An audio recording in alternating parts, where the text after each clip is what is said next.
Right, here we are on December 10th, 2023 in Vienna for the Human Rights Conference celebrating the history or the herstory of women's rights activism 30 years ago during the Vienna World Conference on Human Rights. We're so pleased to have three incredible feminists who were there, movers and shakers that made the conference happen, and so we're taking a little time today to look back on 30 years ago when women became human under international law, as Alda likes to say, and where we are at now in relation to the conference. So if I could ask each one of you, maybe we can start with you, Indai, to introduce yourself and just talk a little bit about what your role was during the World Conference on Human Rights. Okay, thank you, Angela. Well, my name is Indai Sdjor, and I was part of the Women's Caucus that was set up during the preparatory meetings at the Caucus for Human Rights in Vienna, which started in Geneva. The Women's Caucus was composed of one colleague from Africa, which was Flores Butegua, another friend, Maria Suarez from Latin America, and myself representing Asia and the Pacific. So we were very diverse, and I eventually became the head of the Women's Caucus, but we all shared the work together. And I think that was the beginning of, as we were saying, the transnational feminist network of women coming from different continents and regions around the world, all gravitating to Vienna to bring the issue of women's rights as human rights. Thank you so much. Yeah, my name is Rosa Luga. I was working in Austria in a women's shelter at that time. I was one of the founders of the first women's shelter in Austria, and I got to know Charlotte Bunch, one of the organizers of the global campaign for women's human rights in '92 when she was here at a conference organized by our feminist minister, which we had then. And not ever since. She told us about the campaign and the global campaign, and she asked us if we wanted to act as the local organizers on the team, and that's what we did. So I'm very glad to have been involved in this marvelous campaign. Fantastic. Thank you. Alda. Okay, my name is Alda Facio, and I'm from Costa Rica. I was involved before all of these two women because we started in 1990 with Ann Walker and Charlotte Bunch, thinking of which women could we try to get involved from all over the world. And we decided on the campaign on women's rights are human rights, and the 16 days of activism, which came out from an idea that came out of the workshop. The workshop that used to be at the Global Center for Women's Leadership. And as we got more and more women involved in the organizing, we had decided to do a tribunal since the 92, I think we did. I was very involved in the tribunal, organizing the tribunal, especially bringing women from Latin America. That we did about 10 different tribunals in Latin America. When the conference happened, by the time we chose the tribunal, was almost a full day job, right? When we were working for organizing a tribunal and making sure that there's protection against violence or against hate crimes or whatever against the women that were testifying. Some of the women were not even allowed to come. They were just taken from what they were going to leave their country. So we had to learn all those things, how to fight personal protection, how to find psychologists that would help the women after they testified, practice with the women testifying, because it's not easy to talk in public in a UN conference. It's very difficult. So that was, and then in the conference itself, I was legal advisor for the judges in the tribunal. So maybe we can talk a little bit about the reason. So the Vienna World Conference on Human Rights, why was that such an important target?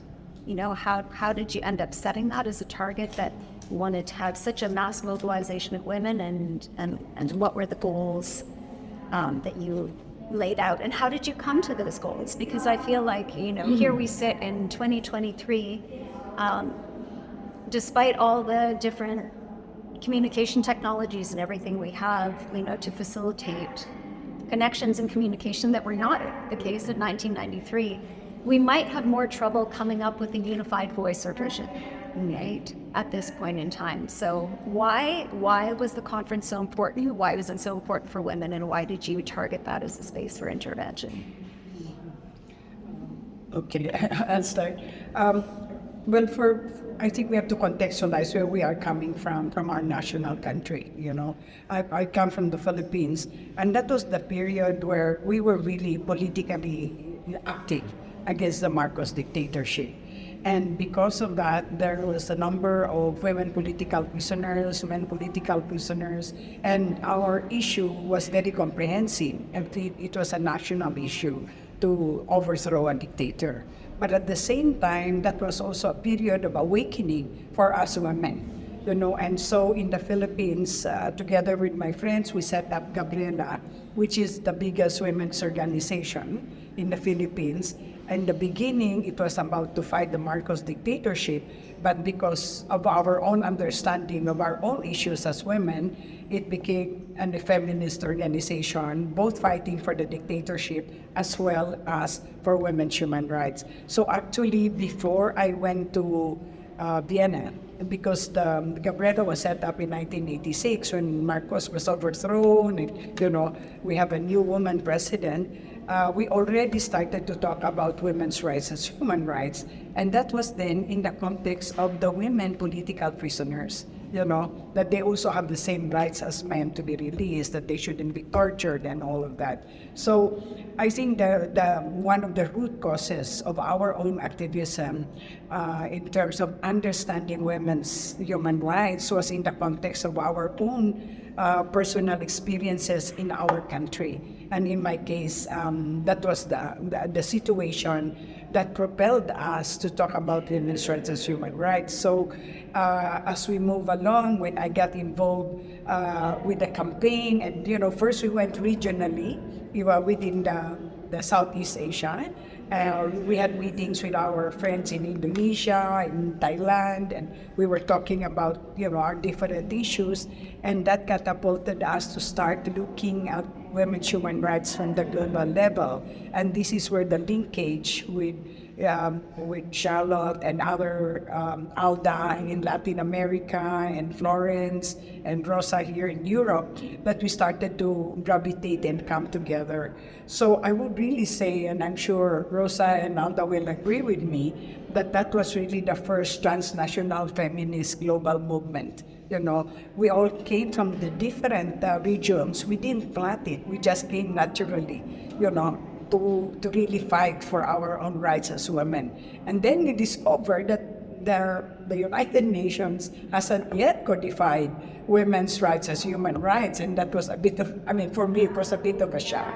So realizing, I think the passion for women from our regions, just intensified to really make sure that we will lobby and work towards the recognition of women's rights in this United Nations World Conference in Vienna. And I think that was one of the most significant factors that led us. And I was saying it started from our roots and went international, and the transnational feminist movement was awakened, or it was the beginning of it.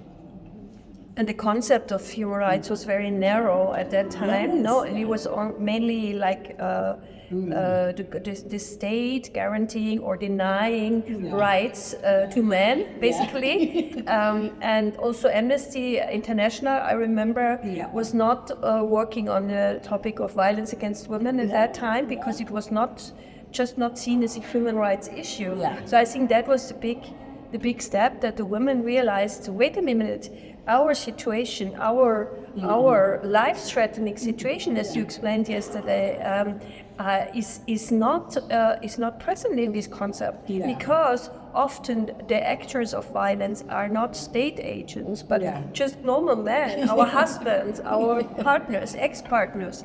And I think that was the big step to say, okay, these are human rights violations, even if they're committed by so-called private actors.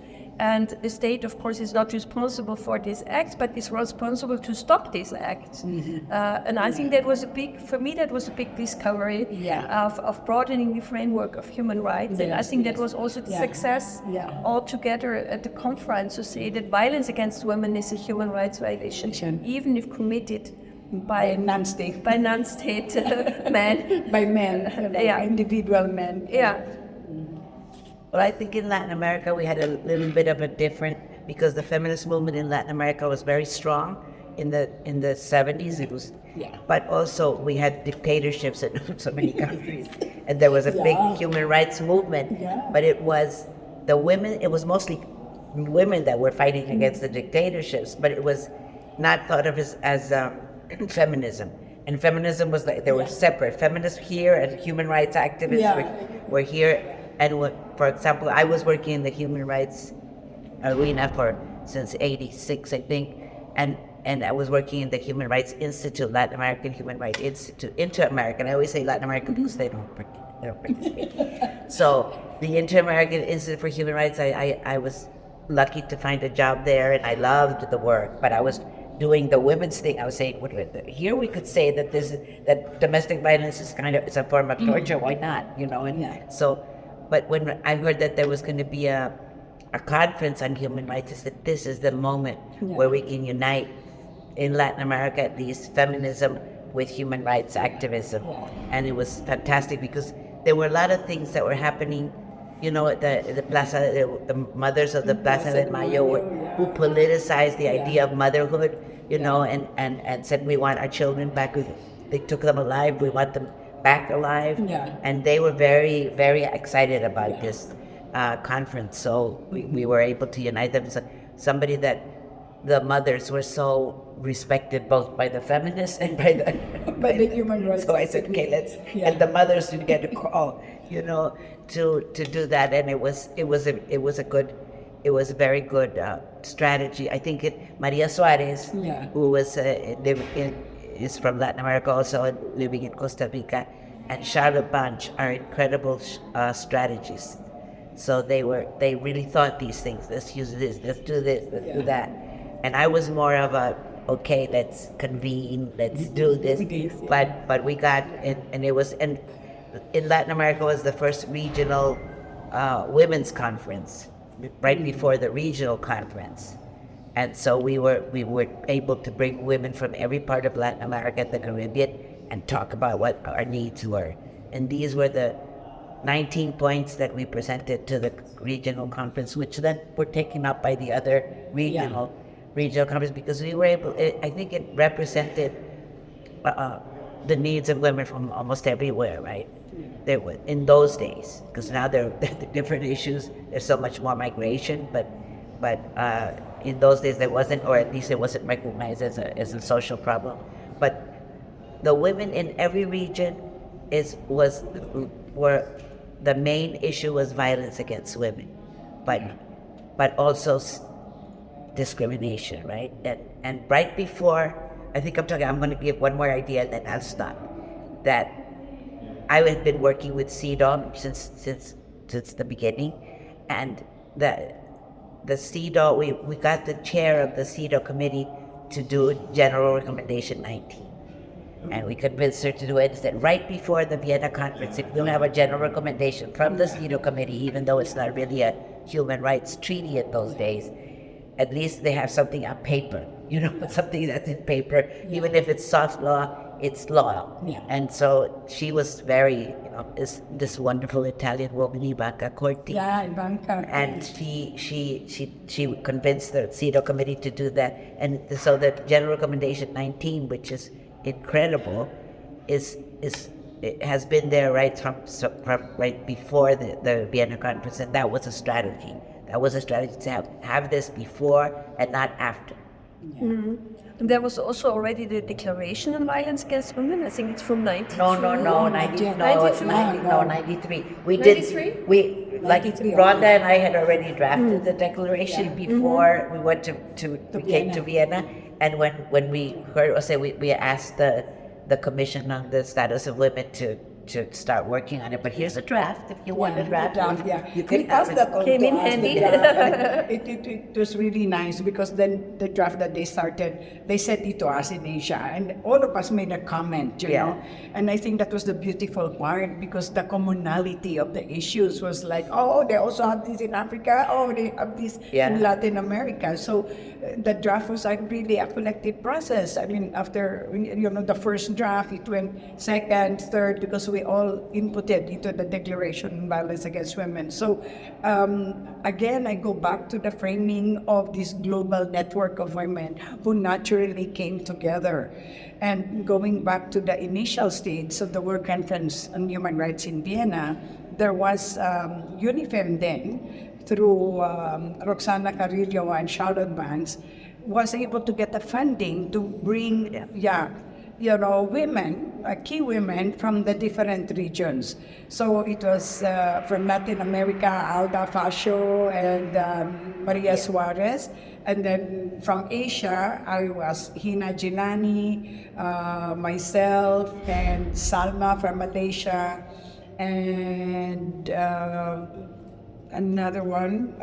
From Africa, Florence. From Africa, Florence And Butego. the woman from Ghana was And the woman from Ghana. So there were only like 8 of us, no? Yeah. Who went to Vienna, and that was. Now this is really an important aspect of the history. 8 of us women, who was brought there by UNIFEM then, arrived in Geneva for the first time. I mean, Alda used to live in Geneva. For me, that was the first time I went to Geneva and to work or enter the Commission on Human Rights. That was still the Commission on Human Rights in Geneva, and even for Maria Suarez and for a number of us. That was the first time we arrived, and we knew, we were briefed by Roxana and Charlotte that this is what we're going to do here. We're going to lobby for a text on women's human rights, and this is what we're going to do, So we all really said, sure, we've done lobbying with our governments in our country. This is something that we can do. So actually, that was the beginning of the Women's Caucus. That was really the beginning because our group went together since then, from all the preparatory meetings in Geneva. Because after that first preparatory meeting, we went back again the next year to Geneva. That was first 1992, and then another preparatory meeting in 93. And then after a few months, by June, we went to Vienna. Yeah, so that was January in Geneva, or January, February. And then by June, we were here. So the preparation for the documentation started with that small group, and then we agreed and strategized before we left Geneva what we will do in Vienna. So that kind of strategy helped us what I will do in Asia, for example. And I have lived with women from Southeast Asia, South Asia, and all of that. So we had, for example, from India and our colleagues from India, Nepal, and Bangladesh, and all of them really actively putting their own language, South Asia, and then Yayori Matsui from Japan, and so we all came together. It was really the most beautiful, for me, experience I've ever had. That eventually, which we will talk about, led towards our involvement as women into the other United Nations World Conference in Cairo on population and development, in Copenhagen on social development, and eventually our mothership, Beijing, the World Conference on Women, which I think the International Criminal Court. and the Rome and The Rome Statute. Now Alda and I were very Yeah. involved in So- the Rome Statute. Yeah. We So- went from the grassroots to the top, somehow. And I think that was also remarkable that that the women who were involved were not only privileged women who were able to travel the world, but also grassroots women. And I think that was, for me, that was very important, that we try to also bring this idea of women's human rights to the women in the rural areas. Also in Austria, we organized meetings about what are human rights? What are women's human rights? We were reading the Universal Declaration, trying to apply to us as women. And I think it was a kind of awareness process that was very exciting. Yeah. And also the women who participated in the tribunals and who gave a testimony. I remember I also participated in the domestic violence part of the tribunal, and there was a woman from Pakistan, and she was a victim of burning from her family, the family of her husband, and it was the first time that she had left her village. No, And participated in an international conference, and she was so proud. So she took off her scarf. She showed all her scars, and we had a very good system of taking care of each other. I think that also not only what we did, but how we did it was very much respecting and valuing women's each other, and there was a support person for each of the women giving a testimony.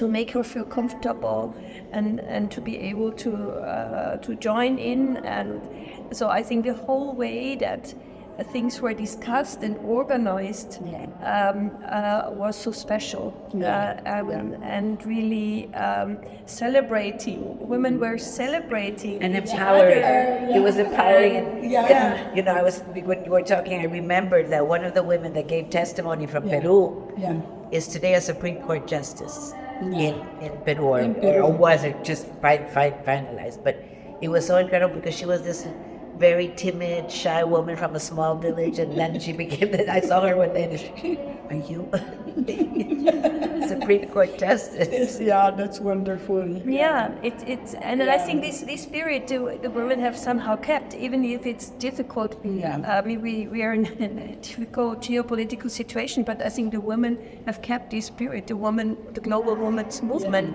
that we can raise any issue anywhere in the world. And I think this is this spirit that has helped us helps us to survive all kinds of obstacles and difficulties in all backlashes. And so you could also feel it here. Yeah. You know, when we get together yesterday, it was immediately there. You know? And I think one of the significance of this, and that is where the history really is so important, in looking at this, because from Vienna, there was so much confidence, I think, in our movement. Yeah, and really, that all of a sudden, we were really changing the world, and we did. We did change the world, vis-a-vis in relation to what our power as women, in terms of the way we can mobilize, in terms of the way we can influence the process, was really significant. Because I remember when we arrived here in Vienna, we were already organized. We didn't arrive here like we were not organized or finding ourselves.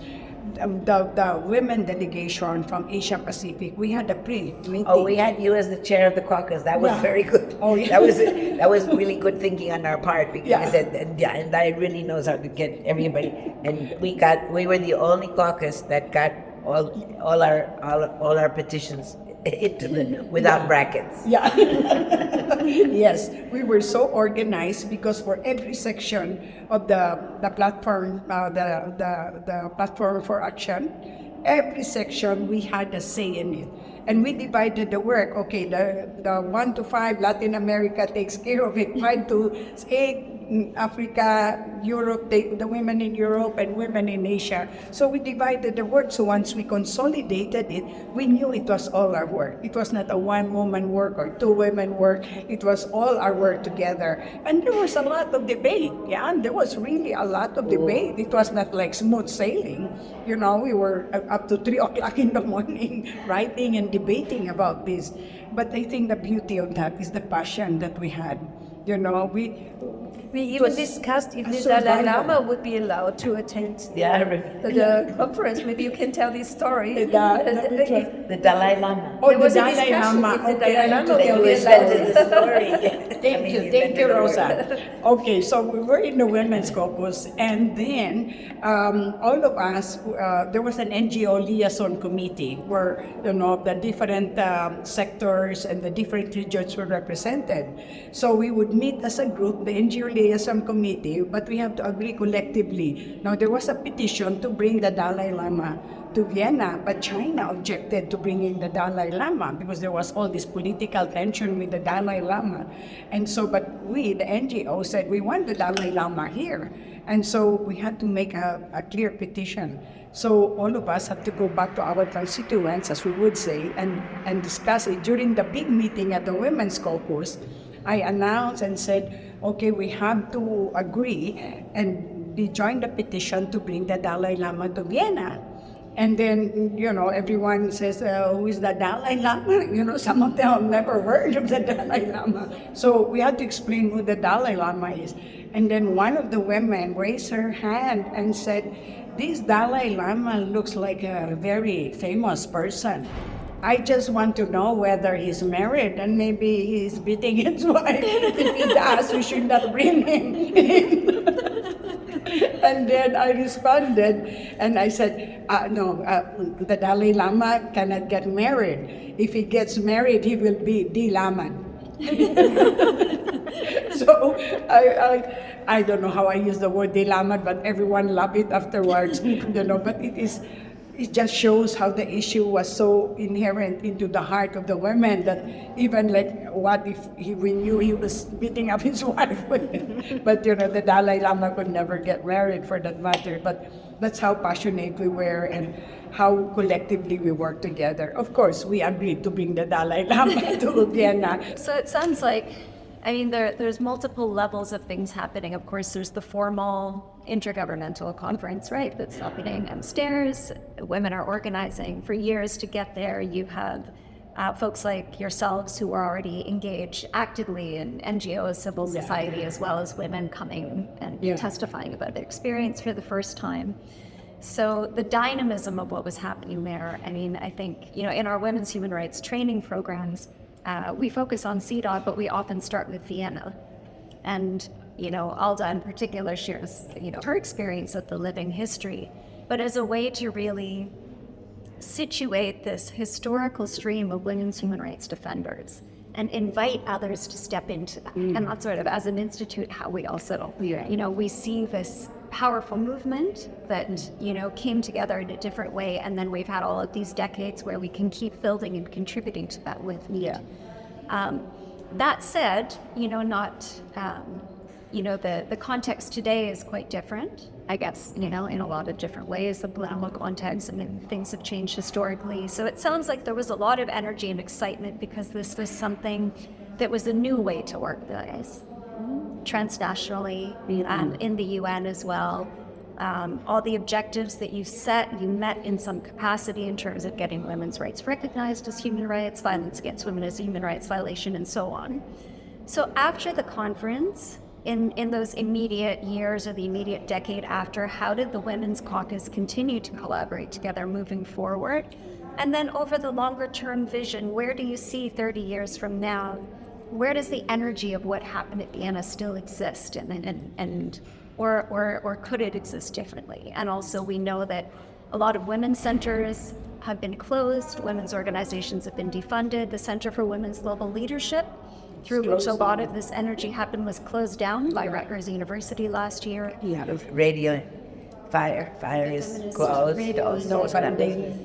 So if we kind of go back to that period after the conference, maybe the next decade or so, you outlined already a few specific steps. So how did you continue working as a Women's Caucus, and then what does that longer term follow-up look like, or what could it look like? Okay, after the Vienna conference, there was Cairo, in '94. The sexual and reproductive rights. We could already see the resistance to certain topics there, especially the right to abortion, reproductive rights, also the rights of gay, lesbians, and transgender people. And then the next big step was, of course, the Beijing conference 2 years after. That was also a peak, I think, of the work with the Platform for Action, who is a very comprehensive program that we still that we still work with. And the implementation of several of the Vienna Declaration achievements, like the Special Rapporteur on Violence Against Women, who started to tour her work. Right. In March of the next year, 1994. So it was implementing some of the achievements, and I know from my side because I was following CEDAW, as I said before, from the beginning. So when women's rights are declared human rights, we wanted CEDAW to be part of the system of human rights and not part of the advancement for women system of the UN. And that wasn't fast. We had to lobby and keep lobbying and lobbying for it until 2008. CEDAW became part of the human rights treaty system. And also there was the optional protocol. And then the optional protocol the was possibility to really claim your rights. and we were asking for an instrument that could give us a petition possibility. And so the Commission on the Status of Women came up with the idea of an optional protocol, because in the Vienna it doesn't say an optional protocol, it just says a mechanism. And one of the things that I always like to point out that the US and Japan were very involved in the optional protocol, and they didn't ratify. It always makes me mad. They're saying, no, you have to change this word, and I had experience with Belinda Pará, which is the Convention on Violence Against Women for the Elimination of it's very long. And we changed so many things because Canada asked us to change it because we wanted to put economic violence, and the violence within that domestic violence that uses economic power by the husband to do that.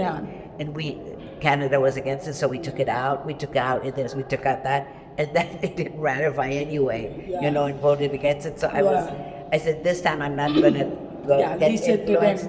You learn things as you keep going. So we had to be, because Vienna, the Declaration and the Platform for Action says things doesn't mean the UN is going to keep up with it, right? So we had to keep lobbying and lobbying. And even in 2010, when the Working Group on Discrimination Against Women was finally created, it was also part of the Vienna thing. So I have been working more from that angle, and trying to get the UN to follow up with their commitments too. And I think that's the beauty of it that we should recognize, because from our activism on the ground and the way we have worked leading to Vienna, the normative framework came out of it, as Alda very well explained, how that idea that came out of women's rights and has developed into a normative framework for the optional protocol in CEDAW, so that shift, that influence from the grassroots level going to developing a normative framework within the United Nations. And I think, and the convention for that matter, and that is where we should recognize that everything, all the normative framework that is now in the United Nations, including women, peace, and security, because we have always brought out the issue of the violence done to women in situations of war and armed conflict. I mean, Alden knows this very well. I worked 10 years of my life on the case of the Asian comfort women. And these were the women who were raped 50 years ago during the Second World War, and that they never got justice, and it was through their testimonies of sexual slavery that we were also able to bring that framework of sexual slavery into the United Nations. So it is actually the beauty of it, the way the experiences of women have developed towards a normative framing within the United Nations. And that is how women, peace, and security came about. And that's why I was always saying there was a movement of women in the picket lines marching around the world for every normative framework related to women in the United Nations. It is not as if one day the government said, let's give the women human rights, let's give women peace and security. No, there was and should be recognized that the women's movement were all behind it, lobbying, as Alda very well described, sitting down with the governments, coming up with the right language, which is really very important during that time. So just for a bit, I would like to say that from Vienna, when we went to Cairo on population development, we were able to introduce that women's reproductive health and rights is a human rights issue. It's not like, okay, women have reproductive. No, it's a human rights issue. It's a public health issue. And that is what one of the gains of the Cairo population and development. Then when we went to Copenhagen, the UN Conference on Social Development, we talk about the feminization of poverty and how women were in such poverty situation globally. And that is where we integrated, at that time it was called Women in Development, but of course it's now shifted. But it was really putting women into the center stage. We put a feminist analysis vis-a-vis in relation to development.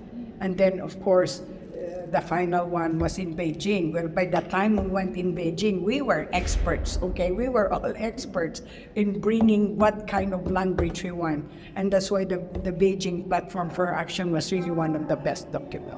Yeah, I mean, it was well crafted by women coming from all over the world, but also we fought for every sentence in that Platform for Action. But then again, going back to what you said, a number of it has been eroded. And that is where we need to look at it again, I think now. Yeah. I wanted to bring one example about the CEDAW Convention, the optional protocol, because I think it was an important step that women could actually directly send complaints and petitions to the committee, Austria and we was did the that. first one. Yeah, we did that. You did it. Yeah, in two cases, which were heartbreaking for us. It was two women who were killed by their husbands. And these two cases of femicides, and we were heartbroken because we had known these women in our center. Austria had a fairly good law, but still these women were not saved. And we thought there is it's a question of accountability, and that the state doesn't take it serious to protect women. So we brought these cases, and I remember the CEDAW committee was a bit puzzled because Austria had such a good reputation on this new domestic violence and they didn't law want to, and you know, so. because I was working with them, and they did not want to. They not want to find. Yeah, Austria.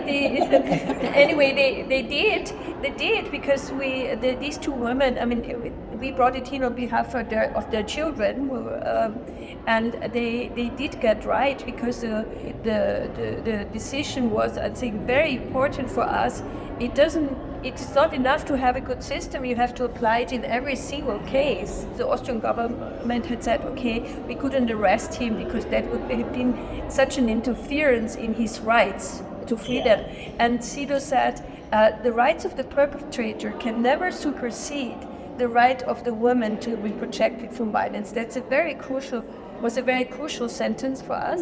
And that also then later went into a decision of the European Court of Human Rights, Opus versus Turkey, where they used the similar argument and this obligation of the state to actively protect women from violence.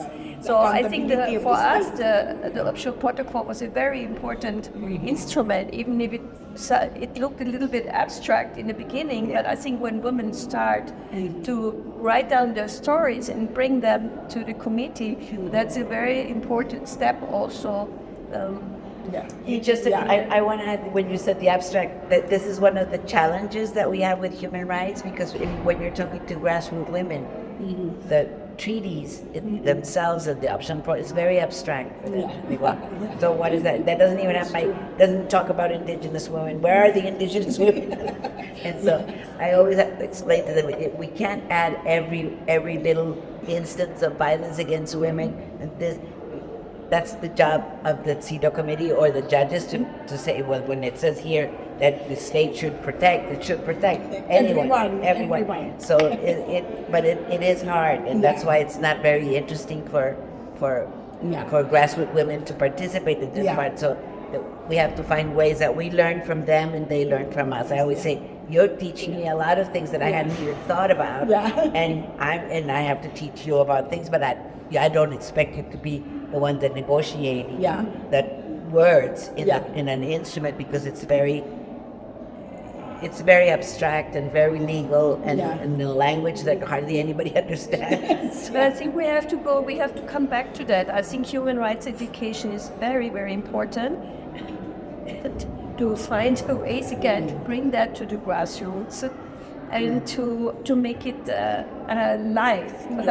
And I think this phase, I mean, we have to come back to this phase because it's so important also for our democracies, because we can see the democracies are also eroding because the people don't understand the principles of human rights. The challenges now is on a different terrain that we did before. I mean, we have to recognize that the language that we have been using from Vienna, Cairo, Copenhagen, and Beijing was violence against women. Where it was very clear, it was constructive, it was understood by everybody. But somewhere along the way, this issue and this process has been shifted within the United Nations, and I work with the United Nations and probably been part of that process too, that it's now called gender-based violence, right? And so, we've lost something there when we say. Others said, no, it's comprehensive when you say gender-based violence because you're looking at all including the violence done to men and to, LGBTQ and all of that. But on the other hand, when you look at the statistics, 90% or 85 to 90% of the violence are actually happening to women. By men. Yeah, That is by the men, difference. by men. Yes. So, and yet when you look at the picture, and this is a very important thing in terms of language, when you look at the picture, you sort of isolate the issue itself, LGBT, or the woman has been raped, it's a gender-based violence. But the meat or the core of the issue is gone because we don't look at it now comprehensively. As I've always said, we have to say the issue as it is, Now there's also the new language of conflict-related sexual violence. And I have worked on that issue for decades, of violence against women in situations of war and armed conflict. But it's also very important to establish the continuum of violence, that women rape in peacetime, they're also rape in wartime. There's violence on women in peacetime, and there's violence on women in wartime. So that continuum of violence done to women has to be established. It's not as if it was only happened on wartime. No, while the war is going on in other areas of the country where there's peace, there's still continuing violence against women. So we have to look at that comprehensively, and also to get the notion of looking at one violence just focusing on women. We have to deconstruct that. For example, when a woman is raped, she's not the only one who suffers. Her father suffers, her mother suffers, her brother suffers. If she's married, her husband suffers, her children suffer. Or in other situations, the whole community. So for every woman that is being raped, you have other people who suffered in the process because of that act alone done to one woman. So, it's really important for us to analyze it in that context. Like you said, this woman, she needs counseling, No, the husband is counseling too, and the children, because the impact is not only on her, but interrelated within her family and the community and the relatives. So, so when you look at one act of violence done to women, it is so interrelated. In issue of war, it's even worse when members of a family has been massacred or killed. It's not only her family, the relatives, the community, the friends who suffer from that. So this is where it's really important that we don't individualize the issue on violence against women. It's a collective issue that needs to be addressed, and everybody should be taken into consideration. Well, there's a fantastic decision from the Inter-American Court, right? The that they really have, tell the government of Mexico, you have to do this, you have to do that. It's not only the woman who was raped; it's the whole community that the government has to ask forgiveness for having allowed this to happen. And it's the first time that the Inter-American Court has made a decision on Perito para I wanted to address this question of gender-based violence because originally, I think in the declaration, what it said is that violence against women is gender-based. So it was the other way around. And of course, women was first. Exactly, we say violence against women is gender-based because it's based on the woman, her gender. And of course, in 30 years, we in many ways we have developed further. Also, we have to say, and we know now more, or we discuss now more that gender is not only this binary concept of men and women, but there are more genders, and there should be more freedom also to define the genders and gender identity. And I think these are all important developments. And also, of course, if people experience violence because of their gender, that should also be, of course, that's also a violation of human rights. But still, I think it's important that the category of women is still very important for us as a political category. But we do have to recognize that there are different gender identities, and that somehow to include that. Now, that's not always easy, as we know. There's a lot there could be a convention against of fighting around this issue. But I just wanted to address this issue. Exactly. And maybe one thing I wanted to also address is one of the huge obstacles that we face is that all this work of women's NGOs is heavily underfunded, has always been underfunded, or is even stopped funding, and that's why progress, I think, is so difficult, because how can you change things on a big scale if there are no resources? And that's what I also tried to address yesterday. At the same time, we can see a rise in military expenditure all over the world, and resources going into destruction, into killing, into destroying infrastructure. No funding for peace.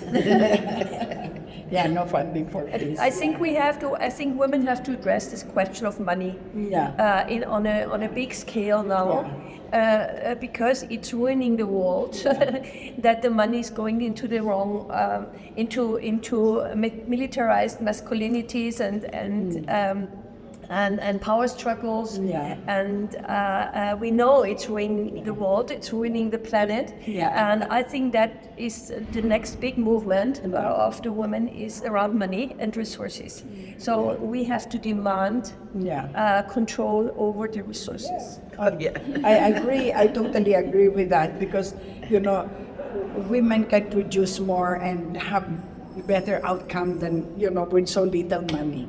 And I think that is why we have become very creative with so little funding, and yet we're able to deliver 10 times more. But that shouldn't end there, because you can just imagine if we got more funding and what we can deliver. But what is the reality now is that, women are getting less funding now than it did actually in the past. And that is where the issue is. Now, in the coming CSW, it's about financing women, and this coming March 2024. So that's going to be a lot of debate. But the reality of the world now is more money is going to the military than to any other social context project. So I think that will be one of the challenges that we will be having. And it seems, with human rights issues, there's sort of, energy for things grows, and there's a lot of focus on it, and then it kind of goes away again. The funding is tied to that as well in terms of, the CSOs and the NGO work that we do.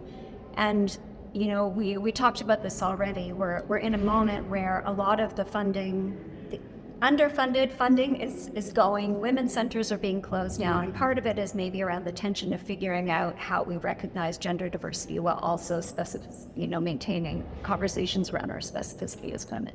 Right? There's complex factors. I guess the question at the heart of it, for me that I'd like to pose to each of you is thinking, where we are at now.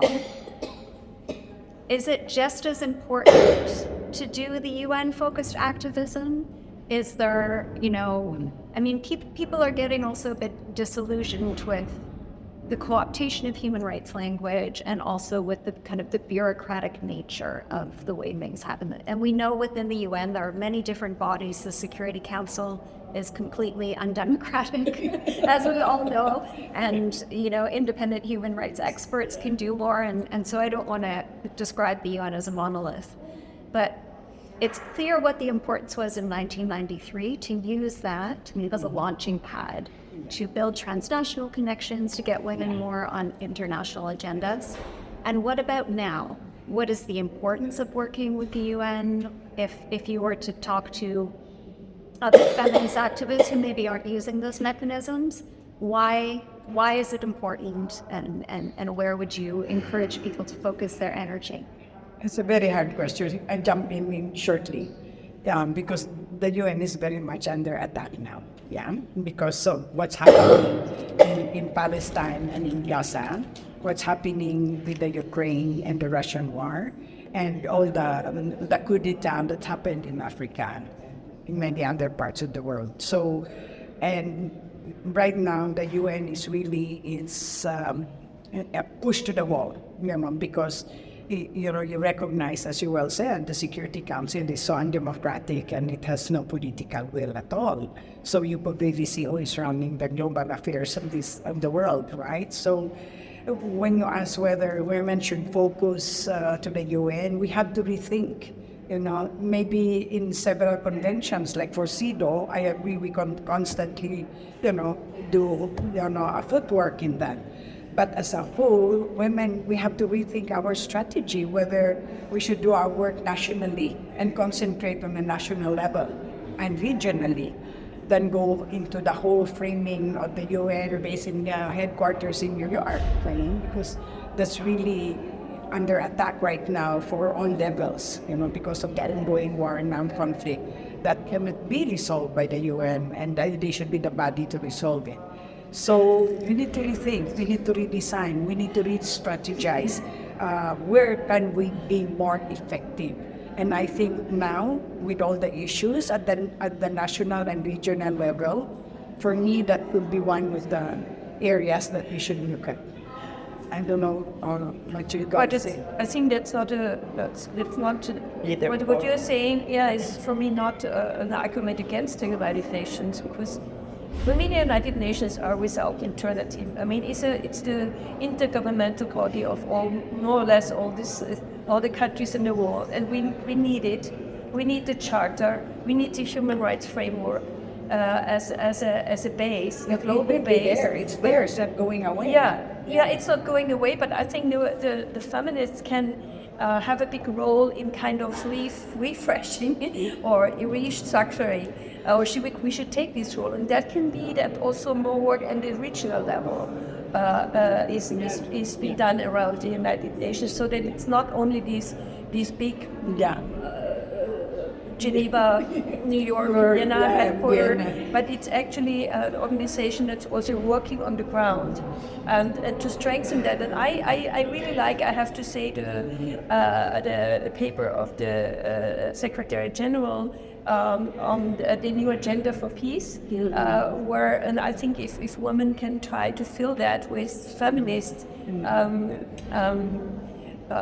analysis and feminist and be active also in the future summit that is planned next year. I think we can have of course, many things went wrong also in the UN, or it's perverted, and we have to address this. But basically, it is the global, all the countries, and the principle that every country is a member and every small country has a vote.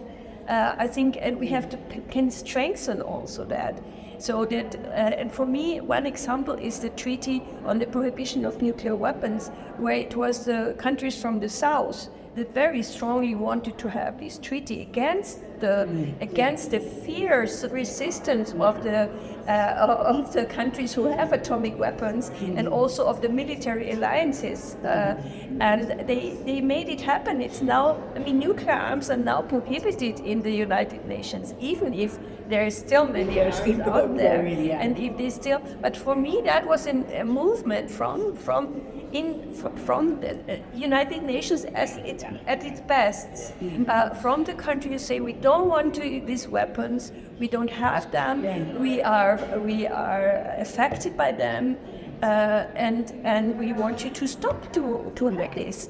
So I think there we can see which movements there are in the United Nations and which we can strengthen to get out of these deadlocks that we have in several areas. Yeah, I agree with you, and I would even add another thing. We can use the conventions, the programs, the framework to create movement, to empower women. And we just did this. We didn't do it ourselves. We were watching it and looking and helping the indigenous women in Latin America, how they wanted a general recommendation from CEDAW on indigenous women, and in our course we say, organize, do it, but you have to make a strong movement. Don't expect the CEDAW committee to come up with the idea. You have to push the idea. Yeah. You have to, and they never thought that they could do that, right? But now they have it, and they're so empowered by it, and that is for me the important thing of using human rights language and using the conventions is to create a movement, because most people, at least in my region, don't know the conventions, have never read them, don't understand them, and how can they then fight for them if they don't know it? And this is what I tried to say at the beginning. There was a feminist movement and the human rights movement in Latin America. Both were working against dictatorships and for democracy, but separately. This is what, I was looking at it because I was a feminist working in the human rights area, which is, no feminists were there in those days because it was so machista. It really was. So this is an opportunity to get it together, and it was, and most feminists immediately saw that, this is a good place to start with human rights, and demand peace, demand, sustainability at least. So I think that's what we have to do, is not think that because you have a law or a convention that's the end. It's the beginning. It's the first step. Now what do we do with this? We create a movement that's so strong that it cannot stop. I think it has to flow two ways, from the national to, let's say, the international within the United Nations back to the national. Because otherwise, if we lose that thread, of connecting, then whatever resolution is done in the United Nations that will not be translated at the national level will have no effect. So, and then the national bringing the issues or the language that is necessary that addresses this issue to the United Nations and putting it as part of the normative framework within the UN that can be used in other countries. Like just very recently, in the work that I have done with the comfort women, the court cases that were brought to Japan, in district courts and all the way to the Supreme Court, was of course denied, But in many other ways, when we organized the Women's International War Crimes Tribunal, we were able, from a legal point of view, define that sexual slavery and sexual violence was a crime against humanity. But behind the backdrop of that, the Manaya Naimas, which are a group of Filipino comfort women, so I founded way back. Very recently, they continued the struggle inside the country, in the Philippines, for the Philippine government to recognize them, not anymore Japan. They said, they said, look, when we were raped during the Second World War, after the war, you give the men who went to fight for the war pension and health care for all these veterans, but as women who are victims of the war itself, you never gave us anything. So therefore, you are accountable to do this. So they brought it to the district court and all the way to the Supreme Court in the Philippines, And again, the Supreme Court said, no, this was part of the agreement with Japan, the San Francisco Treaty after the Second World War, et cetera, et cetera. So they were, still going around the issue that this was settled. But the framing was very feminist because they were established the discrimination done to women victims of the war itself versus the men who fought the war that had all the entitlements and the pension and the health care. Well, the women were really negated, and yet they paid the price for the war itself by being raped and made into sex slave. So what they did is brought the case to CEDAW, last year. And they said in the CEDAW committee, and they said, this is what happened to us. You have to tell our government that they should pay us, for, the accountability as a government during the war. Now, that is the first case in CEDAW on women bringing a case because of a war, and a war that happened in the Second World War, which was like 60 years ago. So the CEDAW was looking at all this proposal that was done, and the good news is, for the first time in the history of CEDAW, they agreed, that the Philippine government is liable and is responsible and accountable to give the Filipino victims of sexual violence in the Second World War the necessary support, health care, in the nature. So that was dramatic. Oh my God, the amor. It's really beautiful. I will send you the text, because we just won it this March this year. And now, as you very well know, this precedent can now be used by other women around the world, that the Philippine case of the comfort women was agreed in CEDAW that their government, can and should pay them compensation, reparation, and restitution. Right. And I think that's the power. Certainly at the Women's Human Rights Institute, the founding mission and vision, and all as the founder of the Women's Rights Institute was, to invest in that common vernacular that we have through human rights. We have an important legal framework that we can use, but we also have a vernacular that brings us into conversation with each other across different issues. So in this example, like you just said, that's an important decision that other women can use. It's specific, but it's also, there's a universal component to it, right? And I think that's one of the strengths of human rights movements. I recently took a program with Loretta Ross, who was one of the founders of the Sister Song Collective in the US. And she had this beautiful diagram showing all of these different kind of social movements and how they're united through human rights.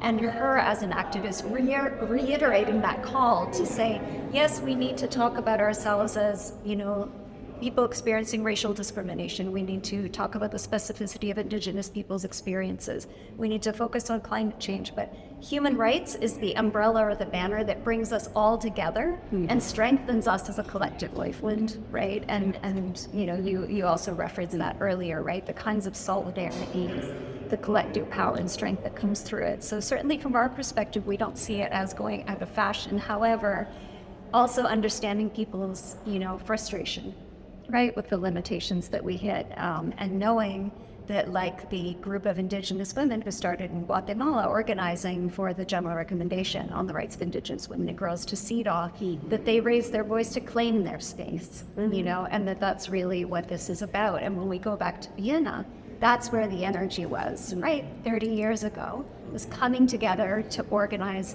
across borders, across issues, to find commonalities and collectivities, as well as what we now talk about as intersectionalities, right? To build that kind of collective voice and strength.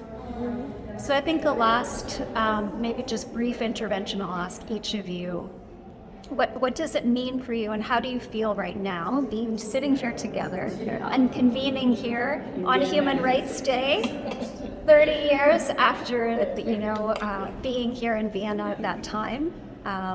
So I'd just love to hear a little bit of a reflection on that. You want to start, Albert? Yes, well, I feel the energy again. It really is. It's so great. I feel like, why we had been so tired? I'm not tired. I want to go out and do things. You know? Yeah. So it's because the energy of remembering all the things that we did and remembering that was possible, but also understanding that there's so many ways to do it. And the message I always like to give at the end of a course or something is the hummingbird experience, right? Yeah. Right? Where each person does what they can. Because if you think, oh, we can't organize a Vienna conference again. No, we can find other things to do. There's so many things ways to get the same, not the same, but to get this energy back, to realize our humanity, which is for me the most beautiful thing, was when I first heard of the Declaration, the Universal Declaration of Human Rights, because my father was the signatory of the and he would talk about us, and I remember thinking, when I grow up, I want to be a human rights declaration. So, but you get that energy, right, to really believe in it, really. I think when 30 years ago, when we united here for women's human rights, we were not the first feminists. I mean, there were generations of feminists before who had started, I don't know, I mean, at least in the 19th century or even before. And I think this is the power of the movement. It's there. It will not go away, even if it's weakened sometimes, or if it's if there are backlashes, if there are concerning setbacks. But the women are there, and they will continue to work for a more equal and just and democratic world. And I think this is for me the spirit that we, as I had to feel yesterday, also and today, and which we will continue, and then generations after us can continue to keep alive and to change the things they need to change in their situation. Yeah. I agree both with Alda and Rosa. This is really emotional. I mean, as Alda was saying, when we talk of Vienna and the work we do here, Rosa has to be there, because Rosa is our Vienna, contact, focal point, I mean, I think Rosa, when we think of Vienna and the women's movement here, that from all over the world we come here, you're really a part of it, the Vienna, I remember we were thinking, I was like, do they have women's No, but the organization cases in that you Vienna? brought them to. No, we found this woman, her name is Rosa, and she's working on domestic violence. Like, we didn't even know there was a women's organization here in Vienna. So anyway, we're all we are part of that everywhere. history. Yeah, no, we're part of that history. So I would say we're so energized, because not only friendship developed Alda and I were my child for 35 years, but that friendship maintained all these years, and I think we will continue working together, still from here on. With the young generation. Yeah, with the young generation, and it really, for me, I was so energized. I mean, seeing Alda here and Rosa, and just reminiscing what we did here. I'm really happy. I'm really happy to be here and to say I was energized. Let's bring forth again another level of the work that we have done in the past. And I hope this energy will continue and will influence others in the future or tomorrow.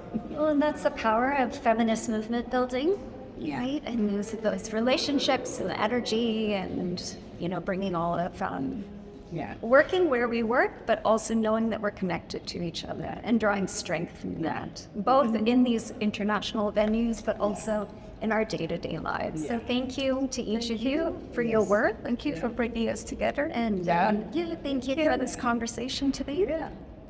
Yeah. Thank you, Anna. Thank you. Thank you, Anna.